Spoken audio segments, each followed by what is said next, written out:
I've had a few requests for quotes on what it would cost to duplicate Billy's car because other people want to do the same. What does that even cost? It's a little over $400,000 to have the world's fastest GTR. Since you don't work on Hondas anymore, but like, how do you feel about how far they've advanced now, going into like 7s, all-wheel drive? It's awesome. So the GT4 it's such a neat car to start from. It comes with, a better cage than I've ever seen in any drag car. So we used to have the ID 2000. It can work with liquid fuels, but there's a lot of things you got to be careful about. Bosch didn't want anybody using those with liquid fuels. So what about 10 years from now when things shift over to EV? Do you ever worry about how that's going to affect your business? Yeah, for sure.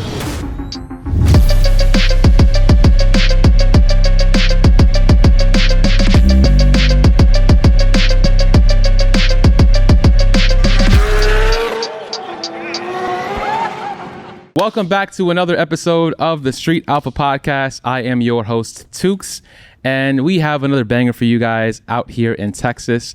And I'm so happy that we have Tony Palo on the podcast, guys. Let's clap it up for Tony Palo. It's Palo. Palo, I'm sorry. My whole life I've gone with it. It's not a big deal, but might as well fix it. Oh, wow. I've always called you Tony Palo. Yeah. Palo. Everybody has. No okay. Well, that's good to know. That's good to know. We all learned something. For those of you guys who don't know who Tony Palo is, right? You're the owner of T1. You've been doing this for how long? Since like 2005? I got into this industry in 1997. Automotive, overall. I started T1 in 2005. So you have some of the world's fastest cars in this shop, right? GTRs or V10 platforms. Any other platforms you have currently right now, aside from those? That's only two we're doing. So, but you started with Hondas. Yep. It's kind of interesting going from like a Honda to having the world's fastest GTRs and V10s. Yeah, we grew a little bit. When I was in high school, I didn't really care about cars. BMX bikes was my thing. Yeah. And so when I turned 16, I got a car, and it's $2,000 Dodge Daytona. It was what I could afford, and it looked kind of cool. It was a total pile of shit, but it was something I could put my bike in and go other places to ride. Yeah. And then my friends in high school started messing around, street racing and stuff, and I was like, all right, that looks kind of fun. And so my friend had a Civic SI, like a 95 SI. I didn't know how to drive a 5-speed, so I bought a 95 Civic DX automatic. And it's only 20 horsepower difference on paper, right? Yeah. Right. The magazines, the header's going to pick up 15, and then the intake's going to give you like 10, and the exhaust. So I was like, well, it'll be the same. And we'd race. It wasn't even remotely close. And so I had that for about a year, and then I decided I needed something better. So I bought a 92 Integra and a DA, 5-speed. Right? Yep. Yeah. And I went to pick it up, and the guy was like, you want to test drive it? And I was like, why don't you test drive it? So I rode with him. I was like, all right, cool, I'll take it. I paid him. I get in, I'm like, here we go. I don't know how to do this. I knew how it worked, but I hadn't done it. So that was how I learned to drive 5-speed. I had a little bit of cash left over because the Civic was more expensive when I sold it. I went to Joe Tech the next day, and I bought a bunch of parts for it. And I knew I wanted it really low. And so I bought springs, and I could put the springs on. Not that I'd done it. I just had good mechanical sense. Yeah. But I didn't have any tools to cut the springs, and I knew I wanted it really low. And so I told Kenny, I asked him if he'd cut the springs for me. He's like, yeah, I'll cut them. I said, I want to cut 2 coils. He's like, man, it's going to be too low. I was like, I want it really low. He's like, how about 1? And I was like, how about if we cut 1 and I put them on and I want it lower, if I bring the springs back, we cut another one. He's like, yeah. Go home, put them on, come back the next day. I was like, man, I want it lower. He was like, you put those on yourself? And I was like, yeah. And I did a couple other mods, and he was like, do you want a job? And I'm still in high school at the time, working at a bike shop. And I was like, yeah. And so that's where the car stuff started. And I didn't know anything about cars. I didn't know what turbos were, how they worked, anything. Nothing. I could look at something and go, okay, well, this bolt needs to come out to take this shock off to change the spring. So that's where it all started. So where do you think your drive came from? Do you think it started back then from like just that moment, or was there another something else that kind of inspired you kind of keep pushing in the automotive industry? I've always, whatever it is that I'm doing, I've always wanted to understand how it works as much as I can. Yeah. Right. You can't improve something if you don't understand how it works. Right. And so, knowing nothing, there was plenty of stuff to learn, and there was a lot of drive to do it. And so, back then, none of us really knew anything. We were all learning stuff. Yeah. And so putting turbos on things that weren't supposed to have turbos, and buying check valves from the aquarium store for map sensors, we learned a lot as that went. And so when I started tuning back then was, adjusting a fuel pressure regulator, adjusting some cam gears. Very basic, yeah. You almost couldn't hurt anything. And so I had a lot of opportunity to learn. We had a dyno next door. And so I would just go down there and play and learn all that stuff. Well, as the aftermarket industry progressed, the first fuel injection stuff we did was very basic. It was Gen 6 DFI. I mean, it was as basic a fuel injection as you're going to get.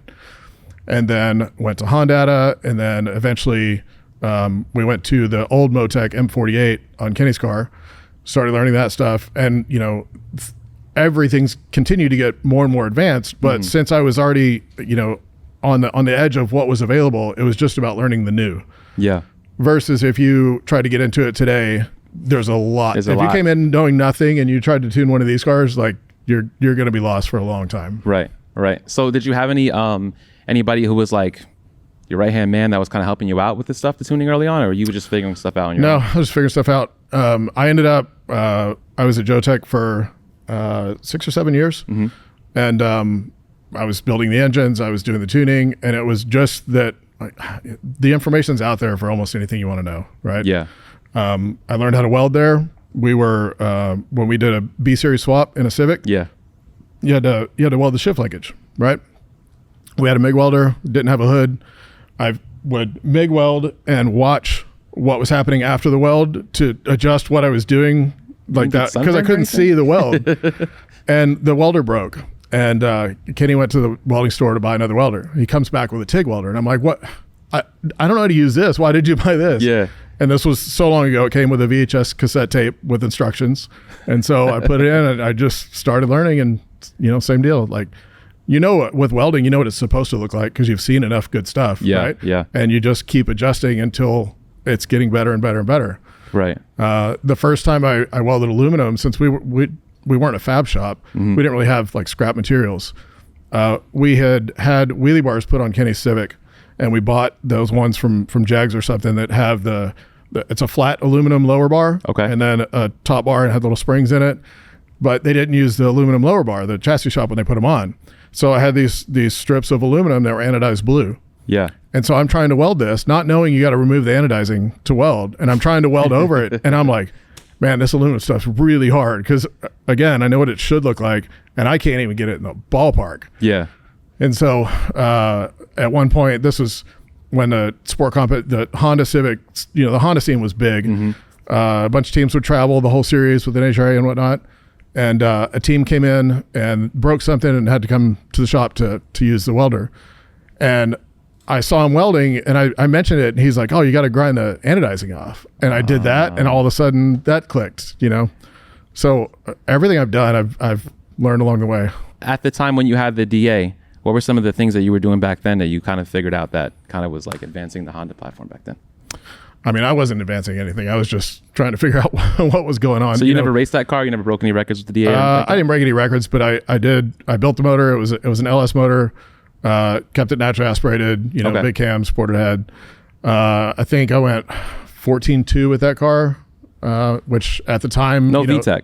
No VTEC. So it was not okay. At the time, I mean that would get you first to third in an all motor class. Yeah. As far as a street car. Now there was gutted CRXs that were faster. They weren't necessarily even making more power. They're just really light. When I got rid of that, I kind of got out. I got a BMW M3, and I was like, I'm kind of done playing on the street. I just wanted something nice and cool.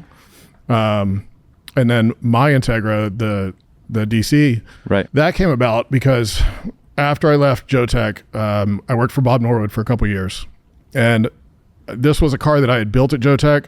And then when I left, the guy followed me. The car was built, but I was still tuning it. Okay. And the guy, it had all the right parts, but it never ran right at the track. And he would smoke the clutch every time he went out. And I was like, I don't know what you're doing wrong. I'm not there at the track with you. Yeah. And so a race came about, and he was like, will you drive it at this event? I'm like, sure. I've never driven anything that fast. Yeah.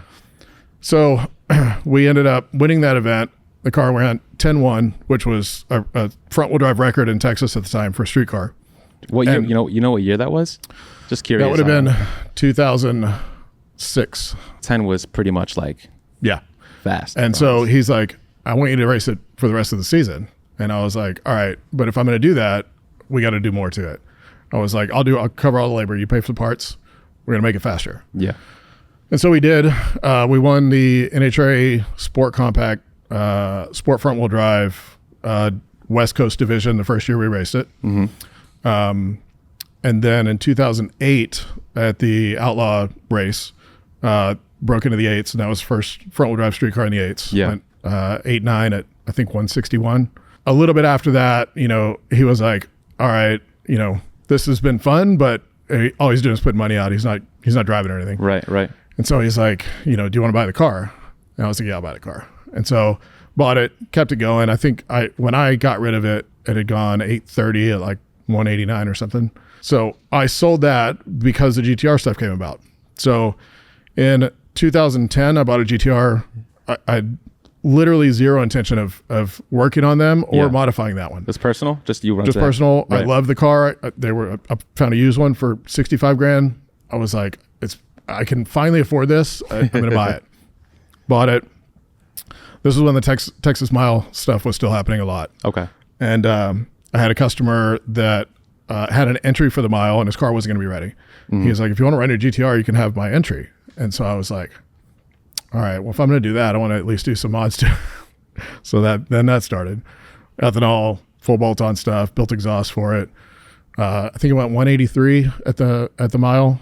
It snowballed from there. So after that, we're going to races and I'm bringing my GTR out there that I've done some basic stuff too, but I'm racing the Integra and everybody's coming over asking questions about the GTR. They're like, oh, can you work on these? And I'm like, yeah, I mean, it's a much better market, business wise.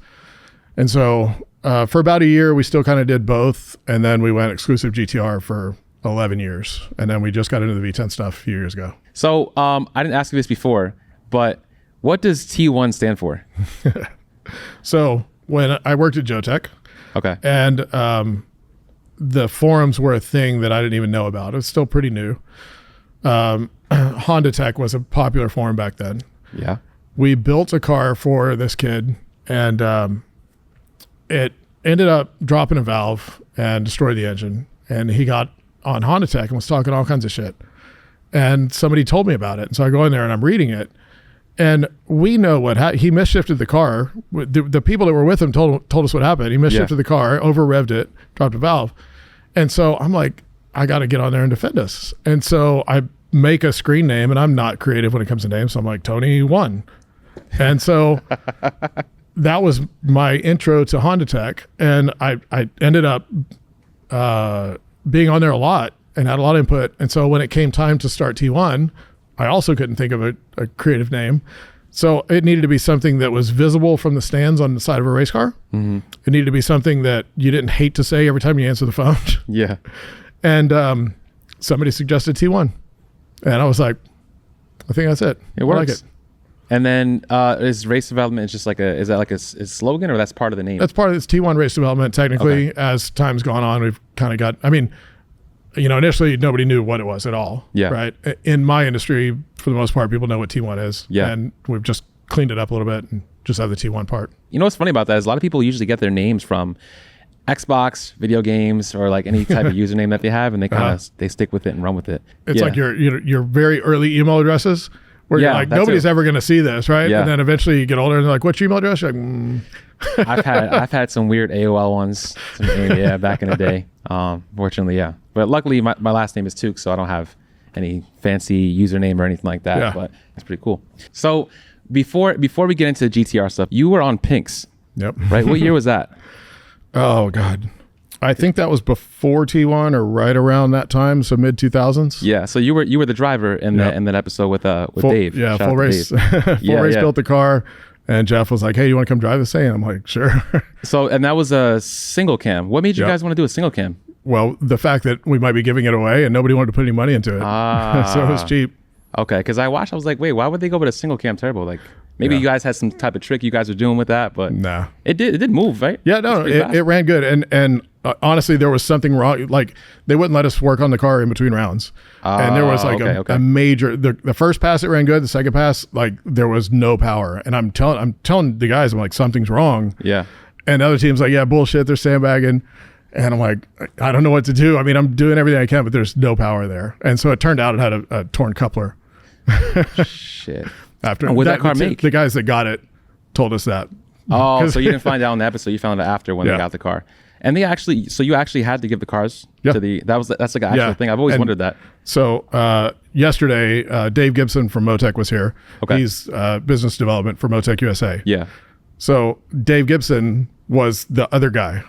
It was him. He On had the a other shop. team. He had a shop doing rotaries, and it was him and his partner that took that car. That's so funny. That is crazy. And so Small where's world. that car now? You know where it's at? by any They chance? sold it as soon as they got it. So it's sold gone? on eBay or something. Wow. I want to say it made like 450 horsepower or something.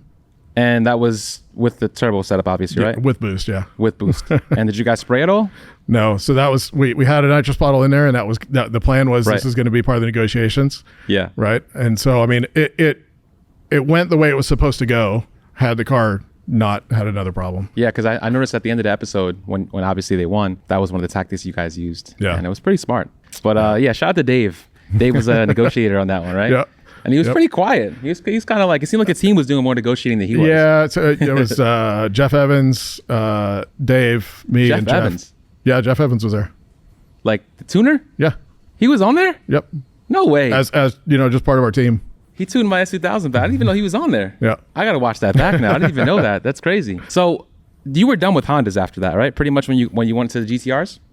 Yeah. So for about a year, so let's say 2010, 11-ish, Yeah. we were still doing some Honda stuff. Right.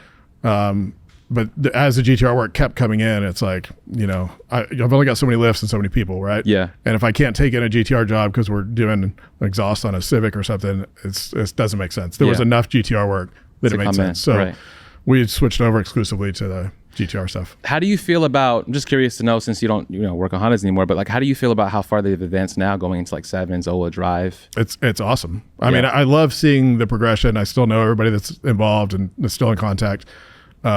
But yeah, I love that they're still doing it. The all-wheel drive thing has been huge because it's Yeah. like, okay, so with the GTRs, after this long of racing these things, at this level, like I don't really have any knobs to turn left. I'm trying to get hundreds, and that's kind of where the front-wheel drive stuff had gotten, and now it's all of a sudden like half-second difference. Yeah. And with room to grow. So it's been exciting. Do to you watch. ever get the itch to get back into it at all? No. No? Not at all? No. Now you just want to buy like something, little personal project? or Well, something? no, because if I did it, I would want to go all the way. Right. Okay. And I've already got enough problems. Yeah. The Integra, though, the DC, I sold that to a friend, and he raced it for a while. And then Brandon, my engine builder, had an Integra that he built. And the guy that I sold it to was kind of done racing it, but wanted to make sure it went somewhere where it was. Be taken care of. Brandon followed me around races before he worked for me, and he was like, hi, And so when he finally started work for me, it was like this dream come true. And he's been with me probably more than 10 years now. Wow. And Joe said, hey, Brandon, why don't we trade cars? Because Brandon's Integra was pretty similar as far as like chassis goes. Yeah. He's like, why don't we trade cars? And you've got the old T1 car. And so Brandon has it, and he's still racing it and working on it. What? So it's back in the family. That's dope. That is dope. So now you have Terrence too. Like you can talk about Terrence, man. He's a guy. He's the driver for these fast cars, huh? Some of them, yeah. So Yeah. how did that even happen? How did he? Terrence grew up driving. He Okay. used to race dirt track stuff. When I met Terrence, he had an Evo with a dog box that he drove like from here to Arkansas or something to drag race, and then drove back. What? I mean, it was like a gutted Evo with a dog box. But Terrence is a racer. I mean, he's all about it. He's kind of like fearless. Yeah. Sometimes I wonder like if he ever gets nervous, but like, dude, he just goes. Yeah. It's crazy. Yeah. So 2K23, that's when Billy's car went out and went what did it go? 234 maybe at that one. And, that was a big deal. In our industry, I don't think it really, like people that are actually building GTRs, I don't think it opened anybody's eyes as far as, now we know who T1 is. Mm-hmm. But that thing went so viral among the whole automotive industry Yeah. that I think a lot of people were like, oh shit, who are these guys? Yeah. I've had a few requests for quotes on what it would cost to duplicate Billy's car because other people want to do the same. And nobody's followed through. But what are the quotes? What does that even cost? It's it's a little over 400. 400,000 for a 35 plus, maybe 3,500 horsepower GTR. No, sub 35. Sub 35. I mean, God, there's so many little things you got to do to the car to get it to that point.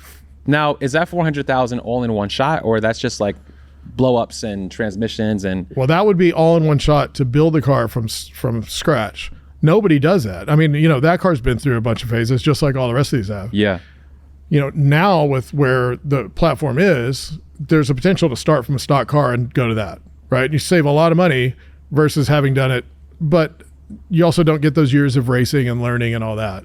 So like Billy's car and this car have well over $1 million in them over time. Right. George, actually, this car was one of the very first GTRs in the US, and he started modifying it immediately. So this car, when I go through my Motec logs, the way the Motec log software categorizes things, it goes customer name, year, month, and then logs. And when I go to George's, there's a lot of years, more than anybody else for a single car. Yeah. Shit, it's $400,000 to have the world's fastest GTR. Yep. Insane. Which is a lot less money than what the second place Lamborghini costs. I guarantee you that. It's a lot less. Yeah. So Lamborghini is probably, what you think, double? By the time they're making, over 3,000 horsepower, their bills are a lot more than 400,000. Do you have any 3,000 horsepower or? No, Underground's done some half mile stuff. And, the yellow STO, I think it's up there in that ballpark. Say maybe three or 4 years ago, the DCT was a significant limiting factor because of the clutch. Right. And Datsun has come out with more and more and more and more. And at this point, the DCT versus the dog box is, it's not a necessity if you want to make 3,000. Okay. But the yellow Huracan has a sequential gearbox. Yeah. That's only, at that time, that was the only option to hold the torque. So in 2010, did you have customers already, or you just had your personal car and then you kind of, what made you get some customers with the GTR? Going to races and driving my GTR to the races and parking it next to the race car that we were racing. Yeah. But yeah, people came, and they were still new. And so you didn't see them all that often. And so when you do, it's like, oh shit, look at that. Yeah. And I mean, it went from full bolt-ons, and then we did turbo upgrade, stock motor, made like 750 or something like that. And then eventually built the motor and the trans, and How do you feel about like people or shop owners when they kind of like, I guess, use their customer cars to kind of advance a platform as opposed to like personal cars? Well, the end result's always the same, right? Okay. I mean, you're learning, and so you're going to learn. And I've always been the guy that's learning on my car and figuring out how we're going to do it. In the end, I can provide somebody with a reliable package that way. Yeah. Sometimes, things get like this car, it ended up being a development car because look, at some point, if you want to be the fastest in the world, you're going to be a development car. Right. But if you decide, hey, I want to get into this market and I've got this customer with a car, I'm going to use that to get into the market. Yeah. It never ends well. The customer always gets burned. In what sense? Like, well, it's whether they do like, hey, let us turbo your car, right? We give you a break on the labor or something. They don't know what they're doing. And so the car never performs like it's supposed to. Hopefully it doesn't break and it just doesn't perform well, and maybe somebody else can fix it later. Yeah. But that's almost always how that story goes. Because I feel like a lot of shops usually have that situation where they have a customer that comes in, they have a lot of money to spend, and that car actually ends up being the face of that shop. Yeah. A lot of times it's they overpromise, they get the job, and then it's like, okay, well, we're in this deep, right? Now the motor blew up, so I mean, I guess we're going to build a motor now, and so it snowballs into, okay, this is the so and so shop's race car that they don't own. Right. So you recommend personal, obviously. If you really want to do it right and you want to do your customers right, and it's not just a project for you, like, okay, I want to get into this market, right? Whether it's GTR, V10, whatever. As soon as I didn't even decide to get into the R8 market, I bought an R8 so I could learn the Motec for it. Because as a Motec dealer and a tuner, I need to be able to support what I'm selling. Right. And so I bought an R8, and that's been everything that we've done that's been new or more of an advancement was done to that car first. Okay. And then some of it works better than others. At the end of the day, I know what to sell to the next customer that is going to work. And you've always had that mentality back then too? Yeah. Even from the Honda days to from the GTRs? Honda days. My car, back when I had a Motec on the car and people were like, oh my God, I can't believe you spent that much on an ECU. I had tilt and carbon clutch. It's like, I want to do it right. I know what's out there. I know the way to advance this. Mm-hmm. And, now that's all standard stuff. Right. But I've always wanted to do more than what's out there. Yeah. Right.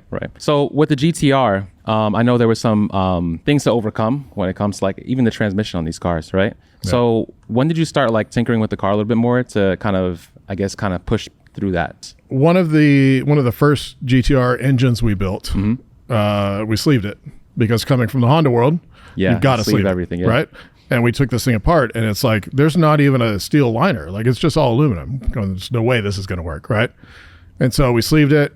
Block cracked at 1,200 horsepower. And we're like, all right.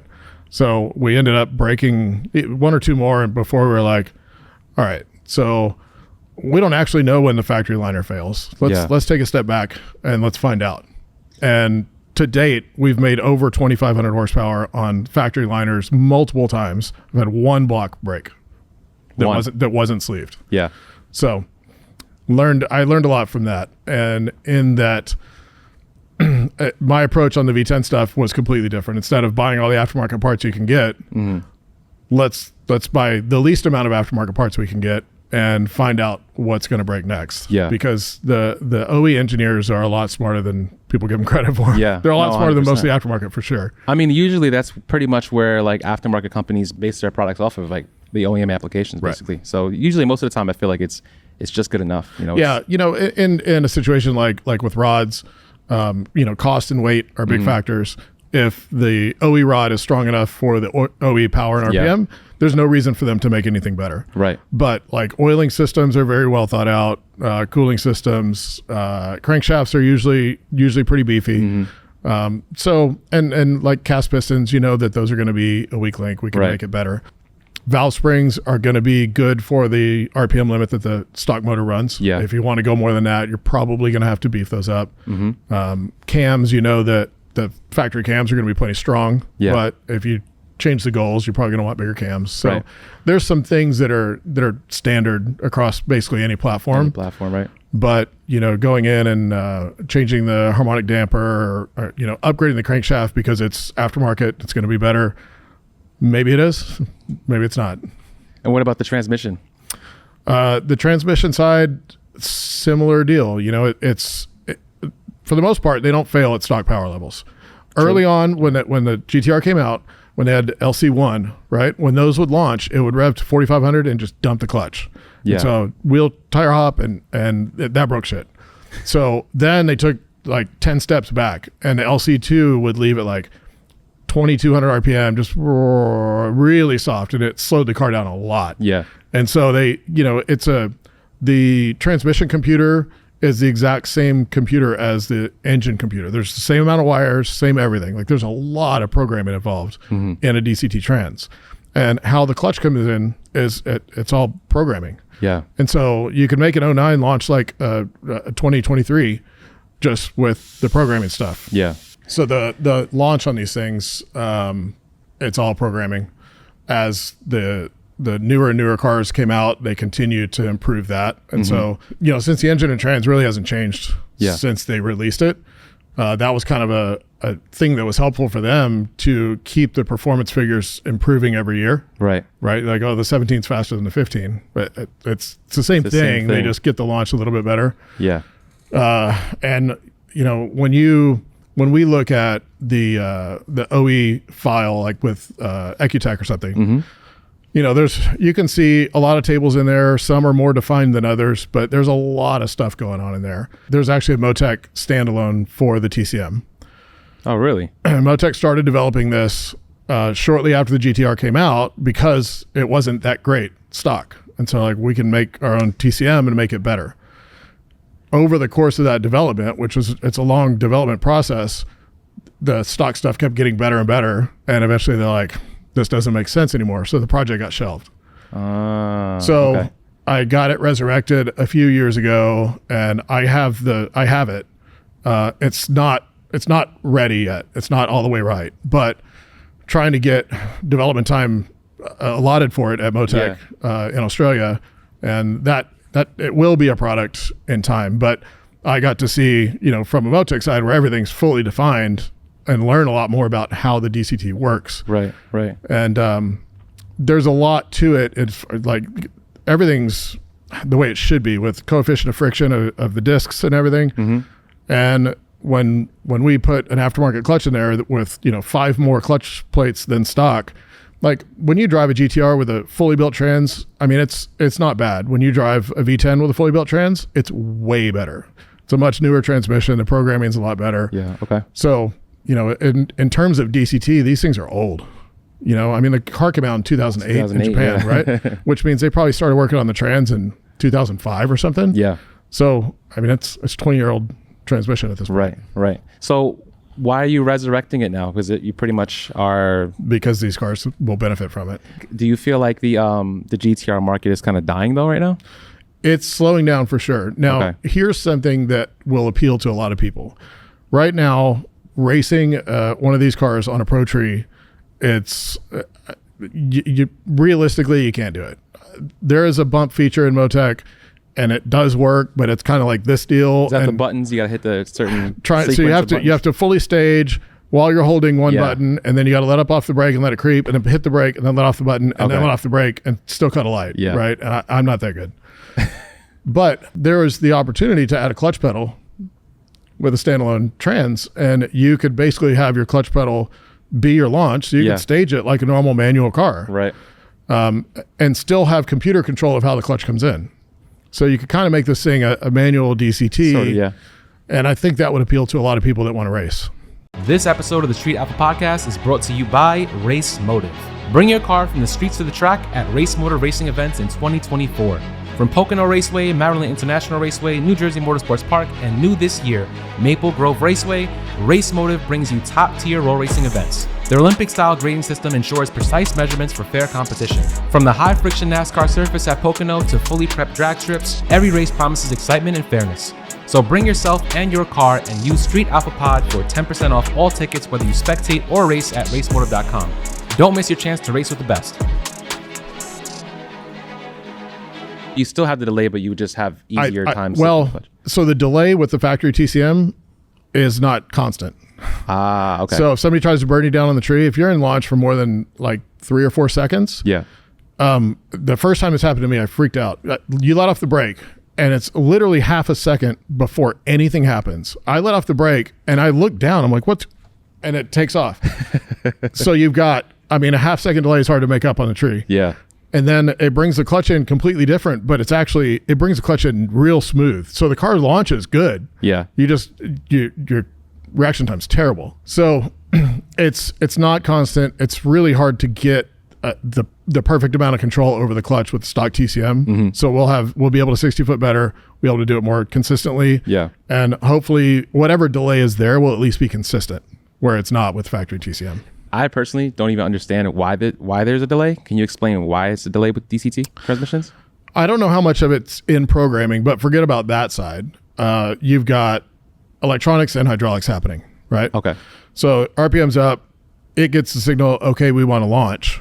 Now it has to go from the 2 or 3 bar of clutch pressure that it was on the line, and bring in that. So you've got solenoids opening, you got fluids moving parts. I don't know. Take the electronic side out. I don't know how quick the delay can be, but I'm sure it can be quicker than what it is stock. Okay. But there is going to be a mechanical delay. Normally you've got a lever on a clutch, right, and that moves fast, right. So we've got fluid and solenoids and all kinds of stuff in the works, in the mix. So now with the Motec advancement, right, is that going to make any change in that at all? I hope so. Yeah, I didn't try and launch it when I had it on my development car. It turns out the transmission on these, the 15 and up, the computer, we all know that the ROM's a different size and it's slightly different. Mm-hmm. The frequency that the solenoids and the valve body work are different. And if you put a 15 trans and say a 12, it won't work at all.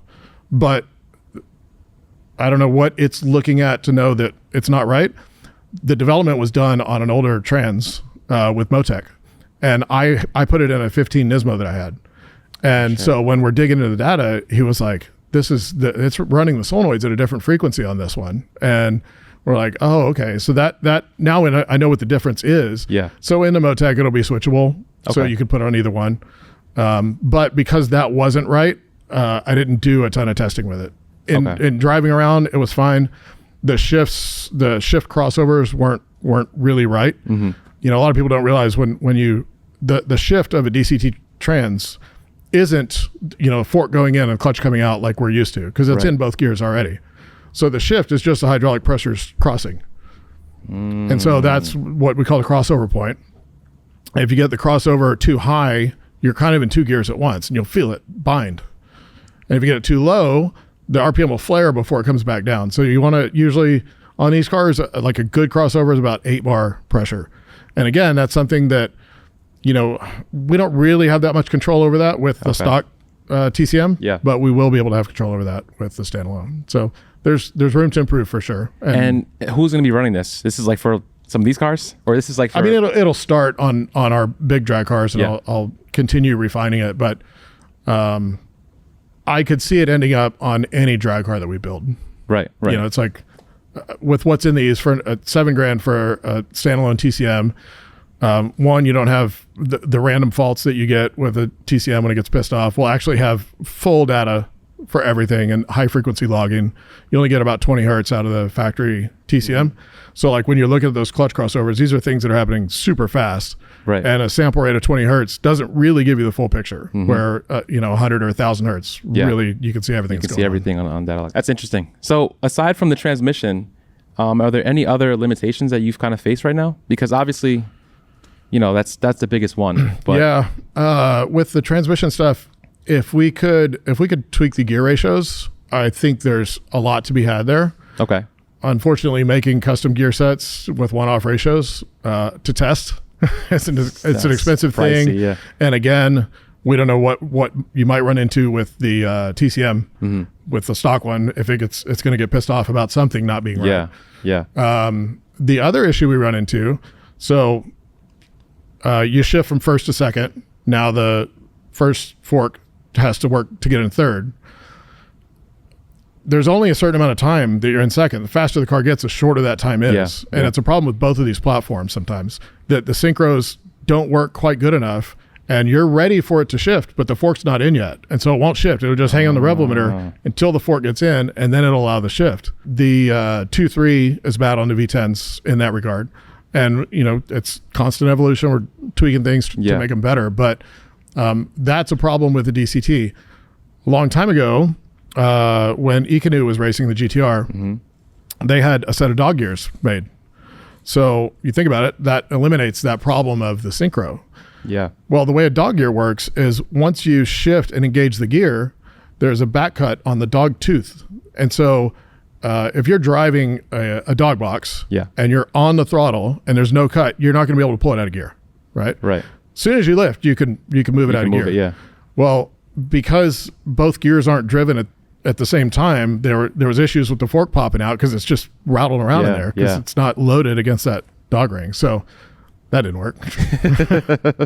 Look at like the 275 radial rear-wheel drive cars with automatic trans. You know, the low 1.0, 1 60 foots, easy all day long. It's really hard to get one of these to do that. We're on all-wheel drive. We've got slicks, and the between the gear ratio and the amount of clutch control we have, like for the car not to bog when you launch, one of two things has to happen: the clutch has to slip, or the tire has to spin. And so, depending on how much grip you have and how much control you have over the clutch, sometimes you don't know which one of those is going to happen. Yeah. And if neither of those happen, then it bogs, right? Right. With an automatic trans, with a torque converter, that's never going to happen. It's always going to leave really nice once you get it dialed in. Yeah.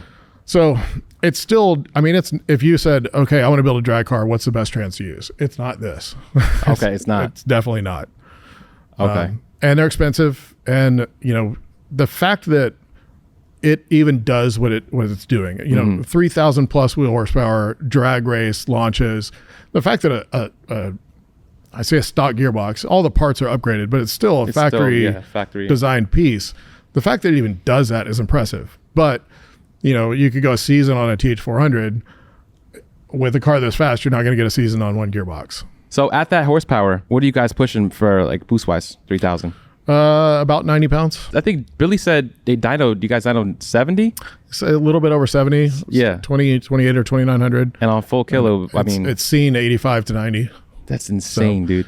I don't normally, the reality is the engine doesn't get a lot of hits at those power numbers either. So I don't want to waste them on the dyno. Right. Right. I've got the tune-up sorted.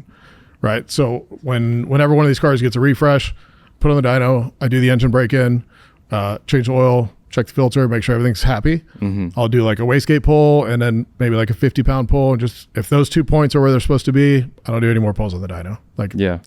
They're already sorted, so I don't need to do that. Right. So has there been any complications on the tuning side with these at all throughout the years? A lot of people, some people try to push further than where I think they should on a certain fuel. Right. So maybe you're trying to get the pump gas record, or, you want to make 2,600 horsepower in ethanol. And it's like, I don't think it's a good idea. At the end of the day, the fuel and its resistance to detonation is your insurance. Mm-hmm. And so I always err on the side of caution as far as that goes. So I've been running methanol on the GTRs since I made 2,200 in 2015. So all of our big stuff is on methanol. And that goes along. I mean, it makes power. There's a reason race cars run methanol. Yeah. But it makes power and it's safe. And it say you had a 3.8 liter engine on methanol and a 4.3 on gas. Okay. The spool is going to be about the same. The methanol helps the spool that much. And as the turbos get really big, that becomes important. To be able to get them to launch. Okay, back to when we leave the line, we either have to slip the clutch or spin the tire, right? Say we're leaving at 3,000 RPM and the car won't bog there. It's got really small, really responsive turbos, right? 3,000 RPM in first gear might be 15 mile an hour. So we only got this distance that we have to work out. Right. We a little bit of slip, whether it's tire or clutch, not a big deal. Say the car has really big turbos, small motor. If it falls below $7,000, it's going to bog. Now you've got a lot of distance to deal with, and you've either got to spin the tire a lot or you got to have a lot of clutch slip to get out that far and let it hook before, so it doesn't bog. And that's when I left the Honda stuff. That's where that was too. Mm-hmm. The bigger the turbo, the smaller the engine. If you've got a torque converter, it's not a problem as long as the converter size right. If you've got a proper slipper clutch, not a problem. If you got a clutch that isn't really designed to do what you're trying to do with it, and you have to make it do something like that, it gets hard to launch consistently. Wow. So now with the methanol in play, does that help? Because you said it helps a lot with when you're making this kind of horsepower, right? So does that have any thing to do with cooling properties or anything like that? Yeah, that's one of the bonuses. Okay. So it cools the air a lot. You'll see a lot of people run methanol with no intercooler. Okay. And at lower boost levels, you can do it relatively safely. You're still losing power if you don't have an intercooler. But a proper intercooler system, it's big and bulky and complex. And so sometimes it's like, I'm willing to take the hit, power-wise. Right. But when you're running 90 pounds of boost, your air temps are through the roof. And if you don't intercool that, it's not going to last. So that's why you'll see all of our stuff is intercooled. So people who were trying to break the records, you said on pump gas and E85, you're saying that's pretty much it's not really a good goal to go for. I mean, I have no interest in everybody wants their micro record of some sort, but that one, it's especially the pump gas record, it's so silly. Who knows what's in the tank? Oh, 100%. You got a bunch of shit flowing around in there. You don't even know what the hell's in there. I've got the 52 millimeter turbo record, and it's a street car, and nobody's ever going to measure anything. Yeah. There are, some micro records that might make, in the classes we're doing, it's 68 millimeter and obviously overall records, but the micro records go far. And then what about E85? What have you pushed these cars to on E85? The highest I've gone on E85 has been about 2250. 2250. And that's with a race ethanol. So It could still be 85 to 90%, but at least we know the other 10 or 15% is a good race fuel rather than who knows. And that's strictly E. So we use either 1R or Ignite. Okay. Or VP also has a roughly 85 to 90% ethanol blend. Okay.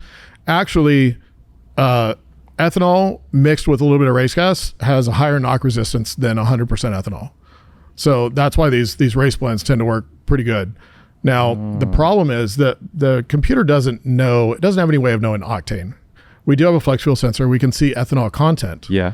But say it reads 80% and it's E100 cut with, C16 or something to 80%. That's going to be a really, really good fuel.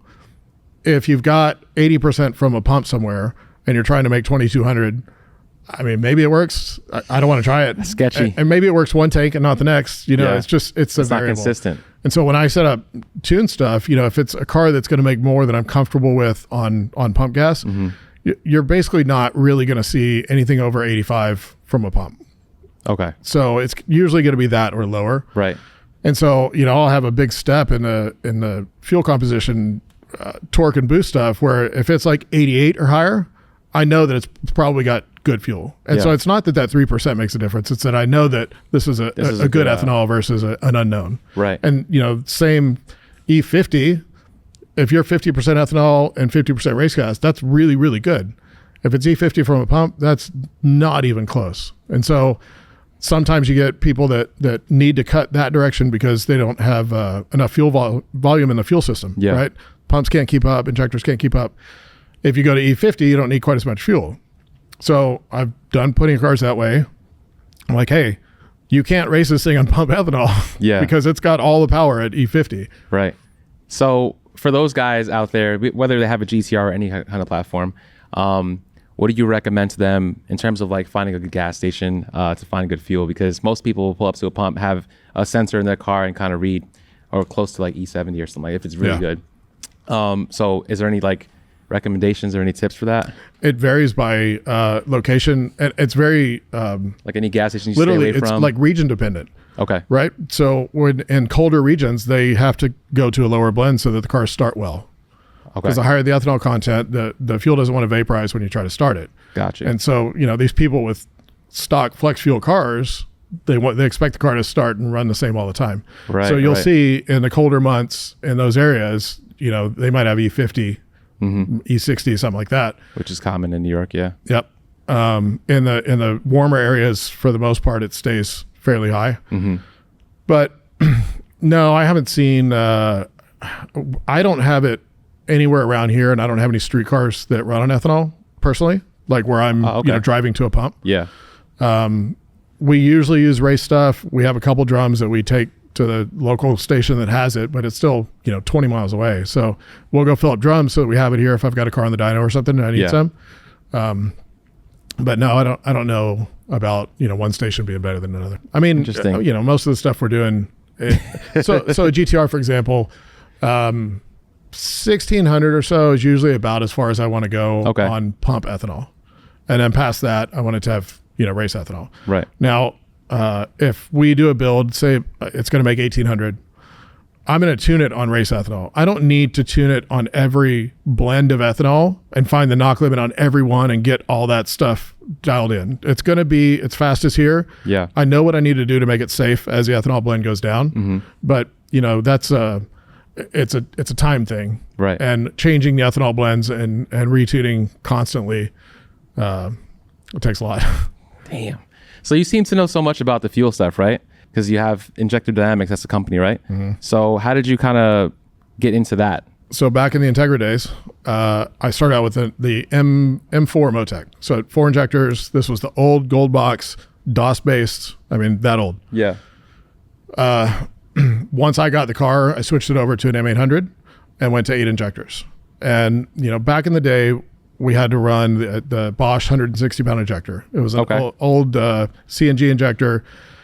It did the job, but it idled horribly on anything remotely small. And so going to 8 injectors, you can get a nice idle. It drives, but everything's better. So I went to 8,000 cc injectors instead of 4 1600s. At the time, I used RC injectors. Okay. They were the best 1000cc injector that I knew of. I put them in. There's something called the injector offset. In that Motec ECU, they call it the battery comp. And so that's basically the delay from the signal to fuel actually moving. And so for fuel calculations to work right, it's important that that value is correct. Okay. And it changes with battery voltage and fuel pressure. So I called RC and I'm like, hey, I've got this part number injector. I need the injector offset. And they were like, what computer are you using? And I told them I was using Motec. They're like, no, you need to call Motec. And I was like, Motec told me to call you. It's your injector. You know, they don't have the data on your injector. And they're like, well, we don't have it. And so I called Motec back and I was like, you know, what do you guys suggest? And Simon, who ran Motec USA, said there's this guy, Palo, that basically ran into this same frustration and built test equipment to be able to offer this service. You can send them the injectors, do a full characterization. You get them back with all the data you need, as well as flow results and everything. So I did that. I sent him one set of those. And he calls me and he was like, you know, I'll do these for you. He goes, I've got a 1000cc injector that's high impedance that's way better than these things. And I'm like, this is back in the day where we're doing a lot of stock ECU stuff with Honda. The factory injectors are low impedance and have a resistor box, which is, it's a real half-ass way to control a low impedance injector. But it's what we did. And I didn't know of anything bigger than RC's 750 that was high impedance. And so I'm like, wait, you've got a 1000cc high impedance injector that's better than this. He's like, yeah. So he sends me info on them. I'm like, send me a set. So I ended up putting him in my race car. Yeah. And everything seemed better, but you've got a race car with big cams. I mean, it's already idling like crazy. Like, it wasn't super clear yet. So I was like, send me another set. I put him in a stock car and I couldn't believe it. I mean, the car literally idled at 14.7 to 1. The wideband didn't even move. It was like rock steady, which never happens with anything else. Yeah. And so I was like, holy shit, these things actually work. And so I called him back and I was like, how many of these do you think you can get? And he's like, I don't know, let me call and see. So it was an OE Ford injector that he was modifying. So he calls Ford dealership and he's like, you know, he's like, I think I can get a couple hundred. I was like, send me a couple hundred. And so I got those and I started putting them in, you know, being a tuner, I knew all the tuners. Yeah. So I started putting them in the hands of the tuners because at the end of the day, if you buy some and, you know, put them in your car and somebody tunes it, okay, yeah, the car drives good, but you didn't really know what it took to get there. Right. And so tuners are like, whoa, can you get more of these? Right. It's like, I'm the drug dealer now. And so that went for a while. I just called it a Bosch 1000cc injector because Injector Dynamics wasn't a thing. Right. And, you know, Paul's the engineer that wants to sit in his room and do the math and not talk to people. Yeah. And so eventually people started figuring out where they were coming from and getting in contact with him. And he called me one day. He's like, look, he goes, I've been doing these for a few years and it never went anywhere. Yeah. All of a sudden you get involved and now everybody wants these things. Right. He's like, I don't want to deal with these people. How about I'll do my part. You do your part. I'll send everything to you. You handle all the sales, distribution, tech support. He knew I could support the product technically. And I was like, yeah, that sounds like a deal. And he's like, I think there should be a brand. So we came up with Injector Dynamics and that was born in, I think it was around 2007. Wow. And it's a handshake agreement between him and I still to this day. So does he have, what's his involvement now with the business since it's grown so much? Like, is he still? He still handles all the development. Well, okay. So this started out as modifying injectors. Right. And so we had one part number that would start at like 500cc. He would modify it. It would make 1,000. It was 48 millimeters long. Some of the newer GM applications needed a shorter body injector. Right. So we found another one that was a shorter body injector that would be 850 once it was modified. So we came out with the 850.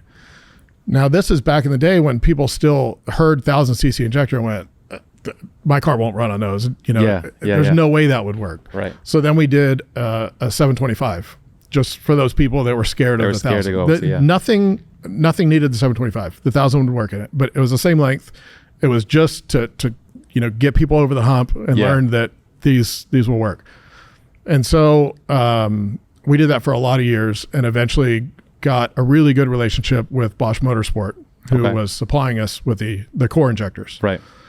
And eventually got to the point where Bosch was interested in making custom injectors for us rather than us having to modify these injectors. And so the ID 1300 was the first one that resulted from that partnership. Today, everything is custom made for us by Bosch. We don't modify anything anymore. So we still work on them. Everything comes in from Bosch. It runs through a break-in process. We've got a huge test bench that runs 48 injectors at a time at like 100 PSI and a high frequency for about half an hour. You think about it, it's a ball and seat valve that, eventually that thing, as it's new and you have a bunch of pulses, eventually things are going to move a little bit. I mean, we're talking about valve lift in microns. I mean, a little bit makes a difference. So we would find that injectors were tested and they'd be perfectly matched, and then they'd run for a little while and they'd come back and there would be more of a spread than we were comfortable with that wasn't from contamination. And so we started doing the break-in process, realizing that was helping that problem. So they go through a break-in process, they go through the laser etching process, and then they go through the flow testing process, and then they're all matched. And then they come here as match sets, and then we handle application specific stuff, whether it needs adapter tops, bottoms, whatever connectors it needs. So we handle all that. So all these other companies that have injectors, are they basically doing what you guys started doing before they moved up, before you guys obviously had Bosch doing all the modifications for you? Yep. Okay. So Bosch isn't modifying them, they're building them to our spec. Oh, so they're building them, right? Yeah. So they're actually doing the work. So the 1000s and the 1300s run on a production line at Bosch now. The 1700s, the volume is still low, so Bosch has what they call a sample shop. So if Bosch Motorsport decides, okay, we want to work with you on this custom part, the sample shop handles that, and they're hand built and assembled. Once that's all finalized, if the volume's there and it can run on a production line, then they do, and the price can come down significantly. Yeah. But the volume's not there for the 1700. And so we had the 725, the 850, and the 1000. Yeah. When we switched to the 1050, the current smallest injector, to get the volume required to get it to run on a production line at Bosch, we had to combine the sales of all three of those part numbers. So by that time, people weren't scared of the 1000, right? So we didn't need the 725. So the 1050 is a short body because we can make the short one longer. We just couldn't make the long one shorter. Right. So we can fit anything with that one injector now. So we did the 1050, the 1300. The 1700 is actually unique in that there's some internal components on the 1700 that are manufactured at Paul's in Arizona. Okay. And we send those to Bosch and they assemble the injector with these parts, which took a lot. At the end of the day, Bosch still has their name on it. So it took a lot to be able to make that happen. But with the valve lift required to get that flow rate, it wasn't usable without these higher strength magnetic parts inside of it. And so that came about there. And then the 2600 is actually made in Germany because it's different architecture. It's called the NGI2 and it's a compressed natural gas injector. So we used to have the ID2000. It's a CNG injector. It can work with liquid fuels, but there's a lot of things you got to be careful about. Okay. Bosch didn't want anybody using those with liquid fuels. And we're like, look. Which ones? What we had is the old ID2000. It was 2200 cc. Yeah, I was going to ask you about that. Yeah, that one. CNG injector. Everybody else still sells them. Bosch did not want those used with liquid fuel. Okay. We're like, give us an alternative. If you need more flow than the 1700, if they're out there and other people are selling them, like we have to offer it. Yeah. And so that was another. To release a single part number is an insane amount of development. So the 2600 was born with the goals that Bosch is going to get the 2000s off the market. Off the market, yeah. Except for the applications they're designed for, CNG. Right. So the 2600 is designed to our spec and designed to be used with liquid fuel. Okay. And that's exclusive to us also.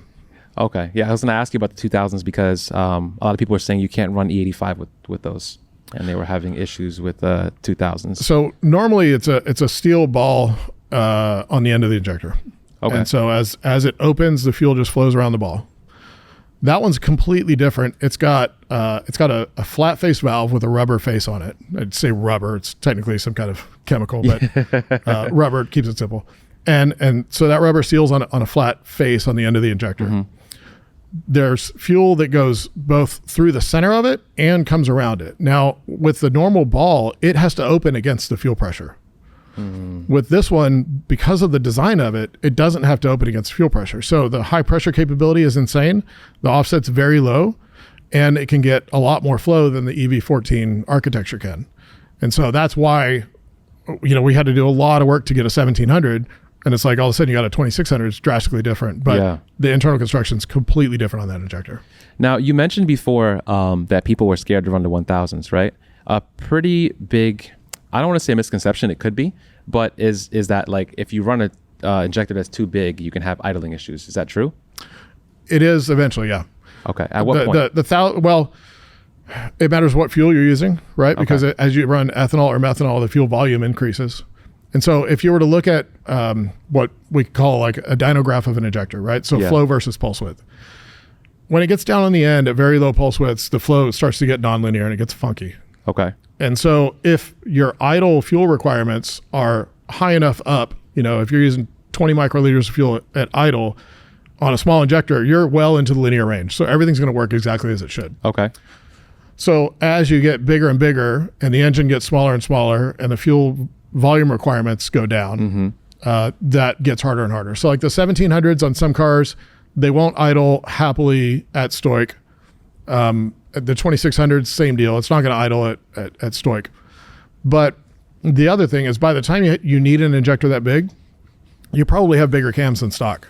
And it's not, even if you had stock injectors in there, it wouldn't idle happily at stoic. Right. So you've got multiple things going on. But yeah, as it goes bigger, it gets harder and harder to keep a good idle. And the other part, how well the injectors are matched. It's easy to match them in the linear range or a static flow rate, but getting a tight match down low is very difficult because it's not linear. So you've got all this nastiness going on down there. And so when you're looking at raw data, it's like, I want these four to be the same, but nothing jives. Yeah. Paul actually, like over the last week, we're about to release an ID 1750 to replace the 1700. Okay. And in all the testing of that, he found a new process that has worked really well for significantly better matching down low at idle. So oh wow, there's a good chance the 1750s will idle better than the 1700s did, only because they're better matched down there. Now, can you kind of maybe set the injector dead times to get a better idle? The dead time is what it is. That's not a tunable parameter. Okay. Cool. You can adjust it, but if you change it from what it's supposed to be, it doesn't fix anything. So if you were to say at idle, if you were to just change the dead time a little bit, it'll get richer or leaner by some amount, depending on how much you change it.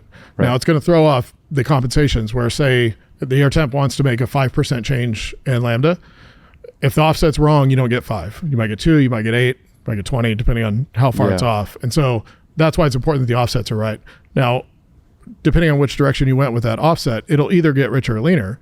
So if that helps the idle, then you know which direction you need to go, but that's not how you do it. You do it with whether it's your mass airflow curve or your VE table, depending on what car it is. Got you. So you can get there one way or another. Okay.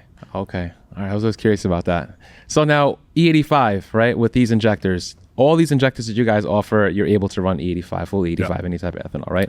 Other companies that have injectors, those are pretty much what you guys were using before? Yeah. So are we still talking about the big stuff? Well, I guess overall, because obviously you guys stopped selling the 2000s, but you said I'm sure there's people still using them. Yeah, there's still lots out there. They were in the same boat that we are, or that we were, right? You were, right. So they need them, and they're out there, so they're not going to not sell them. So no matter what, it's pretty much recommended you don't use 85 with the 2000s across the board, whether it's your company or... The biggest problem with ethanol with that injector is there's internal components that can rust. Right.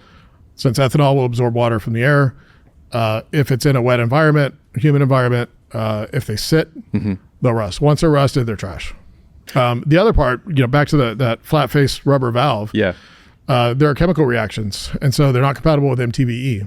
So that was an interesting one to learn. The first car I tuned on Q16, which has pretty high MTBE content compared to other race gases. It was on a Civic with an old AEM with very little data, but I was like, this thing doesn't seem right. And the longer I tuned it, the leaner it kept getting. And I'm like, what the hell is going on? Eventually everything seemed to normalize. And so I'm like, all right. So sent the car and they kept racing it and raced it all year. Everything was fine. it only ever saw Q16. That valve face swells a little bit and it stabilizes at some point. And so its swelling is the same as reducing valve lift. And so we later did enough testing to find on Q16 that injector goes from about 2200 cc to 1400 cc. What? That's So crazy. we're like, oh, okay. So let's not use it with Q16, VPM port. Nitromethane isn't good for them. So there are chemical compatibility issues with that valve. This is all at like 40 psi base fuel pressure? Depends on the car. Okay. So generally speaking, as fuel pressure goes up, fuel pump flow goes down, right? Okay. So say you've got a car that your fuel pressure is falling, but your duty cycle is at 50%. So you've got enough injector to lower the fuel pressure and just use more injector. Right. Well, lowering the fuel pressure is going to increase the output from the fuel pump. So sometimes you can make something work that way. Yeah. Now, our new brushless pump has the same output regardless of pressure. So, when we say our single brushless pump will make 2,000 horsepower on ethanol, period. Doesn't matter, as long as pressure is below 150 psi, and as long as voltage is over 8 volts. Okay. So the way the controller works is it maintains a set output regardless of conditions. Okay. So normally pressure goes up, the pump's going to slow down, and that's why the output goes down. So pressure goes up, our controller drives it with more voltage to maintain the pump speed. And that happens all the way to 150 and all the way down to 8 volts. And after that, it's out of what it can supply as far as voltage to the pump. Right. But if you were to compare it, at the extremes, it could do 5 or 6 times what a single one of those pumps could do on a normal brushless controller. Right. So it's been huge. We've actually got an old GTR build here right now that back in the day was the Lambo killer. So it's 1,600 horsepower. It's got 3 Walbro pumps with a 4 hanger and 2 voltage boosters. So we've got 2 pumps running at either 18 or 21 volts, and then a single one running at battery voltage. And it took all that to make 1,600 back in the day. Wow. And now we can do it with a single controller and a single pump. And all this is happening at 40 psi? Yeah, those cars, when Walbro first came out with their ethanol compatible in-tank pump, it had the high pressure pop-off valve on it, was at like 90 psi. Well, any of these cars running any amount of boost, they're going to see that. And you'd see the fuel pressure would come up, and then once that valve opens, it's just like a little ball and spring. Yeah. Once it opens, pressure would drop, and it doesn't immediately close, right? So that it eventually closes back up, and it could come back up, and you'd see this. Right. So then they came out with, first we started modifying those. You could drill in and press the set in to increase the spring pressure. And so that would change the pressure that it would pop off at. Then they made a high pressure version of that, but it's still like 115 or 120 psi. And if you're running 50 or 60 pounds of boost, you're going to get there. Yeah. Right. So now you've got to stay below that. So you've got to make sure your injectors are big enough to provide the volume you need at the pressure you could use. Right. As far as the injector goes, if the differential pressure goes up, flow goes up, period. So being that our controller and pump can do up to 150 psi, now we can have situations where we use a smaller injector and we can run 70 or 80 psi base fuel pressure and get a lot of the benefits of a smaller injector with the higher fuel pressure. Yeah. And technically the higher fuel pressure does help a bit with fuel atomization, but in the real world it doesn't. I've never seen it amount to horsepower gains. So with higher fuel pressure, right, does that increase heat? It would increase a little bit of heat on the pump.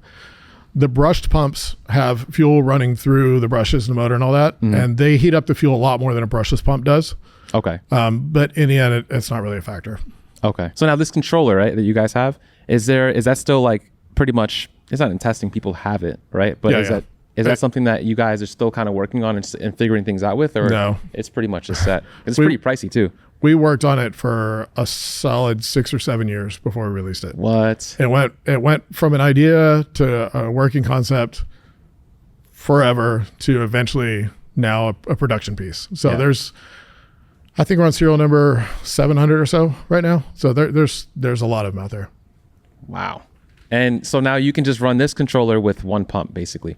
as long as I've made 2,200 at the wheels on ethanol with one. So if you're making less than that, you're probably fine with just one. Damn. And then on the V10s that are making more, we'll run two of the brushless pumps, same pump. Mm-hmm. With our controller, it's good for a little over 2,000. With the factory R8 controller, it's good for about 700 or so. Yeah. So that combo, we've got 27 to 2,900, and we haven't maxed that out yet. That's like a big deal, man. Yeah. Especially with like how fuel used to be. You said four pumps in the tank and all these other contraptions and stuff. Like just to have one controller operate one pump and make that kind of power is kind of crazy. And with full speed control, so you're not circulating. The pump will flow 1,100 liters per hour. Yeah. But that's only when you need it, right? So it'll flow 300 on the minimum. Mm-hmm. And then that same pump on the R8 controller will go even lower than that. So, you've got something capable of close to 3,000 horsepower, and you're circulating enough for 500 horsepower on ethanol at idle. Yeah. Versus, all the staged pumps. We got, whether the ECU did it or we have Hobbs switches. I mean, the Hobbs switches, it's the same as the check valves on our map sensor line back in the day. You do what you got to do. Mm-hmm. The technology wasn't there to do something better, but it is now. Damn. That's impressive, man. That's cool. That's cool as shit. I might have to look into that. There you go. So at Texas 2K, you had one of the Audis there. I think it was it GT4? Yeah. Yeah, so the GT4. That's my new drag build. When is that gonna be done? Hoping to have it at FL2K. Really? Yep. So can you talk about that build and what's gonna be like in that car setup wise? So the GT4 it's such a neat car to start from. It comes with, a better cage than I've ever seen in any drag car. Yeah. And super unique. A proper race seat, and it's a race car from Audi, but it's still the R8. It's rear wheel drive. It's a fair amount lighter, just because it doesn't have the crap you don't need. Yeah. Right. But the biggest problem with these cars at their extremes is keeping the wheels down, and so you've got engine trans, all the turbo, everything's back, and so with that car, I put a fuel cell in the very front, put the water tank in the very front. And I put the turbos up where the side pod radiators normally are, and then the intercoolers are where the factory gas tank was. So all the mass is forward of the engine. Right. So the goal is that it'll be able to put the power down without wheeling and ultimately go faster. We've got wheelie control. We can control the wheelie, but at the end of the day, if it's going to wheelie and you're pulling torque out of it to keep it not wheeling, you're not going to go faster unless you get around that. Right. Right. So we can put ballast up front. Back to the front wheel drive days, I've got 150 pounds of ballast in the front of that car just to start out. Yeah. And then, once it's going and everything's good, I'll start pulling it out. But I don't want to start with wheeling. I'd rather start with not. And then we'll work backwards. How much power is that car going to make? It should make over 3,000 pretty comfortably. It has all the right stuff. That car's on methanol. It's first V10 we've done on methanol. Okay. It has 80 millimeter turbos. It's got a billet block. It's got all the right stuff. So we've done a little over 26 with smaller turbos on ethanol on a factory block. So I think it'll do it. It's not going to need it right off the bat, but it has the potential to do everything it needs to do. And you're going to go for what records? It's going to be a half mile, quarter mile car? Quarter mile only. Quarter mile only, right? It's still rear wheel drive. On the drag strip, on slicks, there's not a lot lost, especially when you have a car like this. It's so light in the front end. Yeah. The fronts really can't do that much if they're barely touching the ground. But if I was to do half mile or, roll racing on a non-prep surface, losing all-wheel drive is way too much of a loss. So those cars need to be all-wheel drive. I always thought that like the fastest cars were wheel-wheel drive. They are. The fastest cars are drag cars, right? Yeah. And they've got big slicks. Yeah. And they're on you've stood on a racetrack before. Right. When your shoe sticks to it, it's different than the street. Yeah. But when it comes to non-prep surface, rear-wheel drive won't compare to all-wheel drive. Eventually you can still have a fast car, but you're going to have a massive tire on it. Right. Right. And so, you can only fit so much on something like this. Yeah. So with the rear-wheel drive and all-wheel drive, if you're roll racing, right? When I was younger, I don't know who told me this, but apparently when you're racing a car and it's all-wheel drive against a rear-wheel drive car, since the power has to be distributed through four wheels, it won't take off as fast as a rear-wheel drive car. Is that true? No. No difference at all? None at all. The wheels are already driven. It's not like there's slack in the driveline or something. Okay. Right? Now, what you will see is how the car takes off, right? Are you using anti-lag? Are you brake boosting? Does On it a roll though only. I'm talking about. Right. Does it have big turbos where you floor it? It takes a second and a half for the boost to come up. Okay. Versus maybe you've got a rear-wheel drive drag car with a V10 in it that's got instant torque. Yeah. So that's what's going to determine the hit. Technically, if it's a high horsepower car, and say you're going from 60, the rear-wheel drive car is not going to be able to put it all down. But if the all-wheel drive car can, now that car is going to lead it. And when it comes to roll racing, it's an ET race. It's not a mile an hour race. We talk about the mile an hour, but it's who gets to the finish line first. Yeah. And so that's where, being able to put it all down as soon as you can is big versus half mile is it's just mile an hour. Right. It's not about ET. You see those cars, they leave slow. Yeah. You get half track and they're really steaming, but the roll race is still a drag race. So even on the street, same thing applies? Yeah. Basically? Okay, that's good to know. I've always wondered that. I never got to ask anybody, but that was always a thing because it kind of made sense though. Like if you have to distribute power through, I guess, more wheels, then it would take longer for the car to pick up, but that kind of makes sense. So now with the Audi, with the GT4, you said you're running 80 mil turbos? Yep. So are these 80 mils also? They are. So when you say 80 millimeter, that refers to the compressor inducer diameter, right? So the biggest part at the inlet of the compressor wheel. Then you've got the exducer diameter, which is the backside of the wheel. Yeah. And so not all 80 millimeter compressors are the same, but for the most part, and that's why there's the turbo rules are usually based around the inducer diameter because that's the biggest factor in power. Those are G45 Garrett's. These are G47s. So in Garrett speak, the 45 and the 47 refers to the turbine wheel. So these are a bigger turbine wheel than those are. And for Garrett? Yeah. I thought that was a frame, like how size, because every company has their, their thing for size. Yeah. So technically the G42 and G45 can be had in the same frame. You could take the full size 42 and unbolt it and bolt in a full size 45. Yeah. The 47 has a little bit bigger compressor housing, but it's still what they call the large frame turbo. Yeah. But yeah, the numbers in Garrett speak, the G35, 40, 42, 45, that all refers to the turbine size. Right. And then the way Garrett does it, the next number, so those are G45 1600s. So the 1600 is the horsepower it should make. Okay. So they keep it simple. There's G45 1450, I think, which is a smaller compressor inducer. So that's basically, so it has nothing to do with the wheel size or anything like that. The second number, technically, it relates to the compressor wheel size, but it's not a measurement. Gotcha. It's a horsepower estimation. Right. So is Garrett pretty much, because I know when you get like a custom manifold, they usually basically say it's good for like a G42 or kind of, solar frame size turbo. Yep. But Precision seems to be like just different. Like it's every company's. They all do it different, which is nice. I kind of wish it was like more like a industry standard. Precision kind of started this, 62, 66 thing. And that nomenclature makes a lot of sense to people.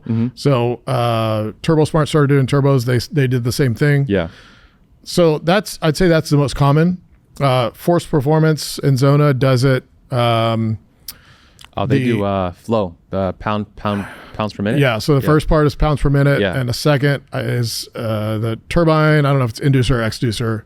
So like the 9569, it's 95 pound per minute compressor. Yeah. With their 69 mil turbine wheel. Yeah. So everybody does it different. But they actually just switched it. They're going to switch I think one of the lines they're going to switch to how Precision does it because people were getting confused. Yeah. And he said they quickly realize power capabilities of like if he says it's like a 1150, then you think, oh, you can make 1150 on it. But it's just easier because everyone's kind of like on that same. Turbos are very complicated, and especially when it gets to compressor maps and stuff. Yeah. Most people don't understand it. So the more simple you can make it, the better it's going to be for everybody. And, as a normal consumer that goes to buy a turbo, if they understand it, they're a lot more likely to buy your product anyway. So, being, oh no, we're more engineering based and ours is right, theirs is wrong. Okay, that could be cool, but you're probably losing sales because of it. No, 100%. So now, when it comes to just overall, like I guess racing, and obviously you have fast cars, been at FL2K, you've done broke records, done everything. Do you feel like there's any competition out there for you? Yeah, there's always competition. Really? Yeah. Look, I mean, we've held records, but nobody keeps a record. right? Eventually somebody's going to come take it. So, there's a lot of good competition out there. So you think anybody's going to be Billy's car? I don't know of anything in the works, and it's funny, Billy's car is so much faster than most that are doing that. It's the only purpose-built roll race car we've ever built. Everybody builds a drag car and goes, I'm going to roll race it. So, you're building to some kind of drag class rules. Nobody would build this combo into a street car and go to drag race, because you'd end up racing George. And it's like, okay, your car's 800 pounds heavier. Like, that's not a race. Yeah. So in the roll race stuff, this car is not allowed because it's a race car. Mm-hmm. So, he went all the way and nobody else has done that yet. And, there's ETS has made this kind of power. Mm-hmm. So, I mean, there's no reason they couldn't build the same thing. It's just, it takes a special person like Billy that wants to do that for one purpose. Now, do you count that as because that's technically, I guess, customer car, but I guess for you, maybe I don't know if that was more personal when I asked you the question, if it was more competition wise, but obviously it's a customer car. Do you feel like there's competition anywhere else? In regard to other cars roll racing? Cars, yeah. I mean, there hasn't shown to be yet, really. So why do you still? There's fast cars, right? But there's nothing that's like, oh, I think that car would beat Billy's car yet. And what about for drag racing? This car went 651 probably 3 years ago or so. Mm-hmm. And we spent a couple years playing with it rear wheel drive to see if the weight loss outweighed the traction loss. Yeah. Right. So we dropped about 200 pounds making it rear wheel drive. It was still the factory trans. So we're still dealing with all the GR6 stuff. And we went the 651 with it, but it still wasn't as fast half track as we had gone all wheel drive. Okay. And so we just switched it back end of last year or early this year to all wheel drive. And we don't have that many passes on it with all wheel drive, but we've already bettered the 60 to 130 in the 8th mile from what it was. Right. So I'm confident it's going to go quicker. Now, at this level, there's nobody else really trying right now. ETS was the only other one. And I don't know if they sold the car or what, but I don't know who else is trying to compete at this level right now. So there's no competition because nobody else is competing. Got it. But, somebody will do it, and I hope they do. Yeah. Right? It's more fun to race when you're... That's the thing, because it's when you're already there, it's how do you stay motivated? Yeah. Well, and the other part is for this car to run a record, it's on kill in every regard. Okay. Right. And so you only get so many attempts at that, and it's not cheap. Right. Right. So if that's all I was doing, it's not my call. As long as George wants to do it, we'll do it. But if it was my car, I would probably be looking to do something different. But the V10 stuff is new to me. Every time we go out, we have the potential to go quite a bit quicker. Yeah. And this car is really exciting to me because it's all new stuff. Right.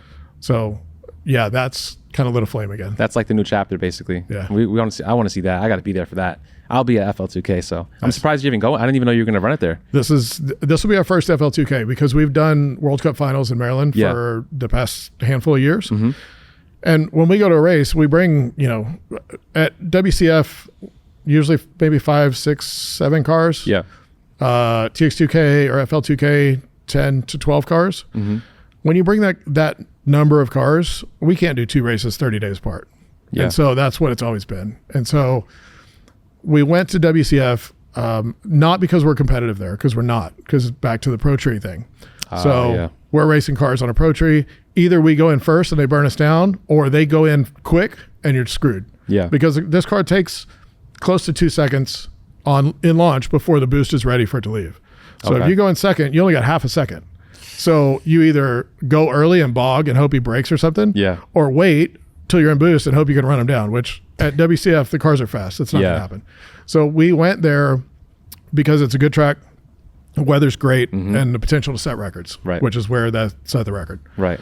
But, that only lasts so long. People want to race. Yeah. So FL2K is a race for us, like TX2K. So. But the heat isn't going to be an issue, you think? Like you won't really see that car's full potential in that kind of weather, right? It makes a difference, but it's not huge. So because of the air-to-water intercoolers, we're able to get the air temps that the engine sees roughly the same almost no matter what the ambient temp is. The intercooler works really well. Now, what is different is the compressor efficiency changes, so it won't make as much boost. Okay. So we will see a difference there. The 90 pounds of boost is in really good conditions like MIR. In lesser conditions, we'll still see over 80. Yeah. So, I mean, it'll still make a lot of power. There's nothing you can do when it comes to like, I've seen this, there was one turbo I seen, they had like some port right in front of the compressor wheel and it sprayed, I don't know if it was nitrous. It was something else. I'm not sure what it was. You can do nitrous. You can do water. I experimented. I think it was water. I experimented with that a long time ago on the Integra. I tried ethanol, no intercooler, and water injection. Okay. And it was a pretty neat deal. So the mister thing that I used was it was for like an automated painting thing. Okay. So it had this really, really fine mist, and since it was before the turbo, it didn't need a high pressure pump like a normal methanol injection would, where it's spraying into a charge pipe. Yeah. And so I had a deal where it had a chamber that was pressurized by boost pressure that fed the valve. And so I put a boost solenoid in line on that so I could control the amount of water flow. So I could pulse that and restrict the boost to the chamber to get less water flow. And so I had control of the water flow through the computer that way. And I started with full flow. Everything was working, but the car was down on power. And so I started doing less and less water, and the power kept coming up, but the air temps also kept coming up. And I got to like 250 degree air temps, and I'm like, man, I'm not comfortable with this anymore. Yeah. So I just put an intercooler on it. Okay, so you kind of leave it at that. Yeah, but I mean, there's potential for things like that for sure. Yeah, I think actually it was air. I think he had air, and it was spinning the turbo faster. I'm not sure. I'm not sure if that's. I think it could work maybe to get it going. Yeah. But at the end of the day, I mean, depending on the size of the turbo, this thing will see over 100,000 RPM on the turbo, and you're not going to put air in there fast enough to speed that up. Same deal, like ram air. A lot of naturally aspirated cars will have, some kind of vents on the hood or whatever to try to get some positive pressure. Right. Right. So if roughly 100 kPa is atmospheric pressure, say you took that car and had it on a trailer and the engine's off, right? So it's not consuming any air, and you go fast enough to where positive pressure builds, in the engine or in the throttle before the throttle. Right. Technically, that could be boost, basically. Now you open the throttle and the engine starts consuming all the air that it's consuming. Now you have to overrun what it's consuming to be able to have any kind of positive pressure ahead of that. So in a naturally aspirated car, you could get there. I did a lot with this with the Integra, and I had a really nice air box, and it fed through both the headlights, and it was sealed to the turbo and everything. And at this time it was probably making like 700 horsepower. So say it's consuming 70 pounds a minute of air. You would have to overrun that to build any kind of positive pressure. Yeah. But it would stay right at atmosphere. And then at the end of the track, when I'd lift the throttle, at 160 or something, you lift the throttle and it stops consuming, and now it would build some positive pressure. So you're not going to get like an actual ram air effect. Yeah. It would take such a massive amount of air. Right. But if you can maintain atmospheric pressure there, you're winning. Most cars, you have, a turbo, some kind of an inlet pipe, maybe you have a filter, maybe you don't. Yeah. You're not going to have atmosphere at the turbo. There's going to be a pressure drop through the system. Right. So fixing or minimizing that goes a long way, and it multiplies because that determines the pressure ratio of the compressor. And so if you're running 5 bar of boost and you can fix that by 10 or 15 kPa, it's big. So, when it comes to designing a turbo system, you want as much airflow as you can get into the turbo. Do you recommend running a blow-off valve? Is that like a necessity when you have a turbo setup? It's a safety thing for the turbo. Okay. It doesn't make power or anything. But when you lift the throttle, the turbo's going 100,000 RPM and moving all that air. And if it doesn't have a weight somewhere to go, then the turbo goes from 100,000 to very slow, very quickly. So it's hard on the compressor wheel. It's hard on the shaft. The Nismo race cars, they don't run a lot of boost. They're power limited by the sanctioning bodies. They don't run a blow-off valve, but they're running, maybe 10 or 12 pounds of boost. So it's not a big deal. The turbos can take it. So now these anti-surge that they have on turbos, that has nothing to do with that? Well, so the anti-surge is in the event of surge. It's not intended for not using a blow-off valve. It's intended for when you're looking at a compressor map, if you're on the top left side of it, you're in surge. You're in surge, right. It takes a really big turbo and a pretty small motor to be able to get in that situation, which we've gotten to on these. Yeah. And in that event, the turbo's trying to put out more air than the engine can take, and it will start to the compressor will surge, and those slots, the air comes back forward through those. Now, in a lot of the kind of, I don't want to say cheater turbos, but the drag specific turbos where they know you're not going to be in surge, they'll design those ports to where they'll get a little more air into the compressor wheel. So it doesn't, it hurts the efficiency, but it increases the airflow capability a little bit. So in the end, when it's a purpose-built thing and you go, okay, I can hurt the efficiency here, but I pick up 5 pounds per minute, it's still worth doing. Right. I've always wondered that. These are kind of things I figured. I kind of saved them. I was like, let me ask Tony. I know he definitely would know for sure. So with the V10, I was talking to one of your employees, and he was saying that you guys are making, I mean, everybody's making big power on these cars, right? Yeah. So what are some of the things that we're going to be looking forward to seeing with the V10 from T1? You know, because they make power. Yeah, it's been baby steps. And so I approached this platform different than the GTR. Okay. And that if it's not broke, we're not going to replace it, right? Other than pistons, rods, springs, right. You know, the knowns. And I started my car with, initially my car had just an AMS Alpha 12 turbo kit, and I had no intention of it turning into what it did. Yeah. But we went to G42 1200s, which I'm like, you know, these are big. I didn't have any experience at that kind of power level on this platform yet. So start there. Those worked well. Max those out. I'm like, all right, well, let's go up to the 1450s. Now we're on G45s. And it's the same as the GTR stuff. I mean, yeah, we could have just jumped all the way in, but I don't know what we would have missed in the middle there. Yeah. And, you know, it's how you normally go, and you just slowly progress. And I think you get the better results. Yeah. In the end that way.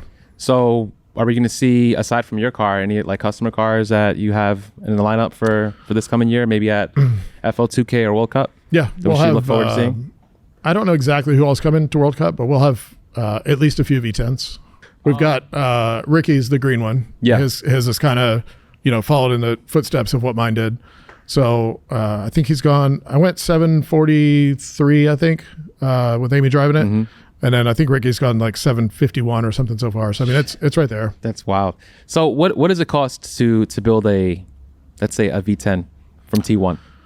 At that level? At that level. Say 2,500 horsepower. Or like, what's the entry? How do you, like, what's the, like, let's say if I want to have a T1 built car, how much does it cost?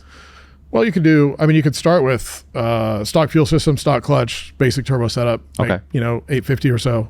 You'd be fuel system limited at that point. You can get in that for 50 grand or so. Okay. Now, fuel system is going to be the first limitation. You upgrade the fuel system. Now the clutch is the next limitation. We usually go to 1150 or so on a stock clutch with a TCM flash to get more clutch pressure for it to hold. And then there's the transmission, right? Do you just upgrade the clutch to the what you need to hold the torque that it'll make? Yeah. Do you go ahead and do a gear set? You know, it could go from $8,000 to $65,000 for the trans. Yeah. So that's a huge variable. That now, are you going to drag race it? Do you need axle upgrades? Do you need a diff? Do you need the diff stubs? So, in the 1,200 to 1,500 horsepower range, there could be like an $80,000 difference in the bill, depending on how much you build it. Right. Right. And so the stock trans, we had a race where it was the TX2K a couple years ago, where Billy won first and Ricky won second in the green R8. Ricky went 217, I think, at that event. That was on a completely stock gearbox with just a clutch. His built one had an issue, couldn't get it back in time, and so we had a stock gearbox. Said, yeah, let's send it. So they can do a lot. It's not going to do it that many times, though. What? So that's the variable. Like, do I go ahead and build it all now and just be comfortable with that?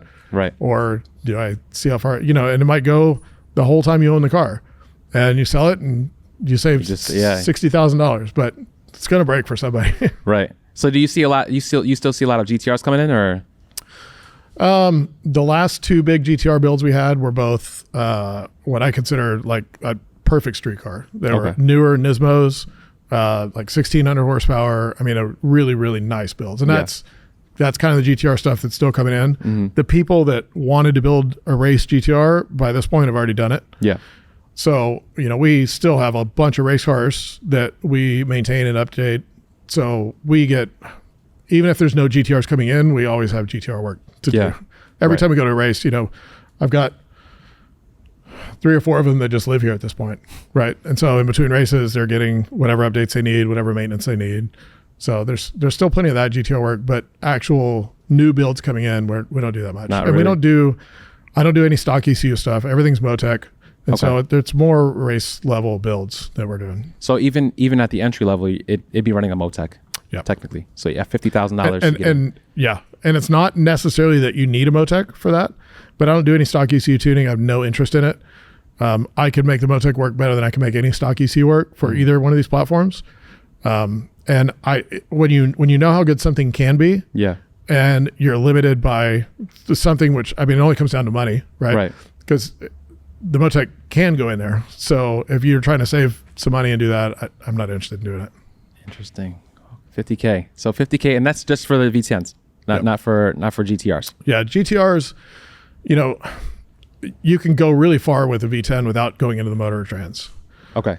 The GTR, if you want to lean on the motor, you can. I don't really like doing that, but you're still talking like maybe 750, 800 is kind of where I call it comfortable. Yeah.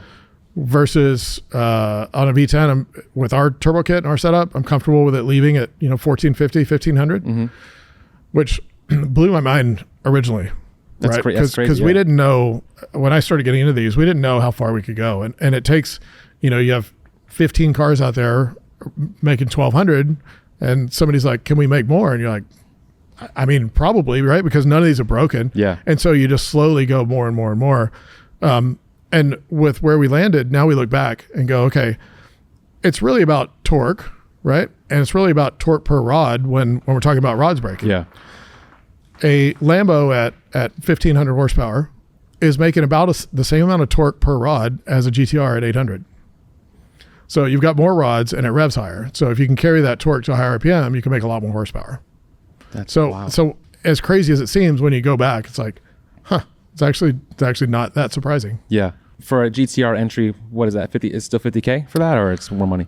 No, most people are building the engine on a GTR at this point, right? Because if they're going to come into it, they're going to build the engine. So yeah, you're going to, if you said, I want 800, you could probably get there at a similar price point between the two platforms. If you wanted 1100, it's going to cost you more for a GTR. Okay. And are you working on any other platforms that you're looking for to make high horsepower with, just besides just these right now? Just these. We actually had a meeting with Motec yesterday. There's a bunch of new stuff in the works, and all the new cars, a lot of the new supercars they're going to be hybrids, right?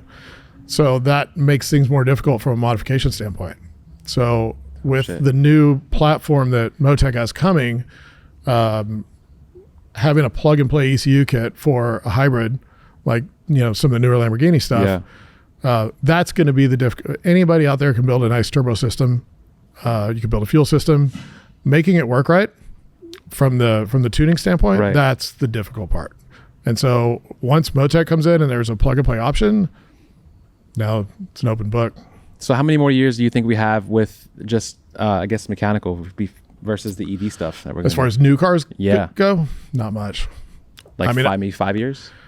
Because you said it's going to be both, right? Okay. But when it comes to like a high-end car that we want to modify, I think more and more of them are going that way. So I won't be at all surprised if the new GTR is a hybrid. So they've got the M1 as the current ECU platform that we use, which is now more than 10 years old, believe it or not.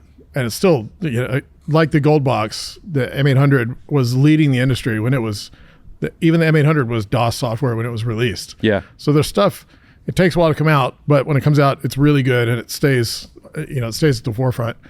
So the new platform that's coming out it's night and day better than what the M1 is, capability wise, processing wise, input output, communication wise, talking to these new cars with different types of CAN bus streams and whatnot. Yeah. And so it's going to open the door to almost be able to do anything As far as now, it's going to take a lot of engineering to reverse engineer a car and make a conversion kit or an adapter kit, but they have the engineering ability to do it. And so if it's something that they see enough sales potential for, then it's possible. And this is going to shift over even for the newer stuff, like the newer cars, like maybe if the GTR does come out with a hybrid version or EV, it'll still be functional with that. If the next GTR comes out and it's modifiable, for sure it'll be a Motec. Motec will tackle that project. And you guys are going to work with the GTRs even if they are EV or whatever the new situation is? Most likely, yeah. Right? I mean, even if you can't do anything to it, right? You can put wheels on it, put suspension on it. I mean, we've got so much GTR clientele that they're going to want it. So, yeah. But do you ever worry about how that's going to be in the future, though? Like maybe the next, I would say, let's say 10 years, because 5 years is, you'll still have customers coming in that obviously will have V10s and maybe even some GTRs. But what about 10 years from now when things shift over to EV? Do you ever worry about I do. How that's going to affect your business? Yeah, for sure. There's two sides to that.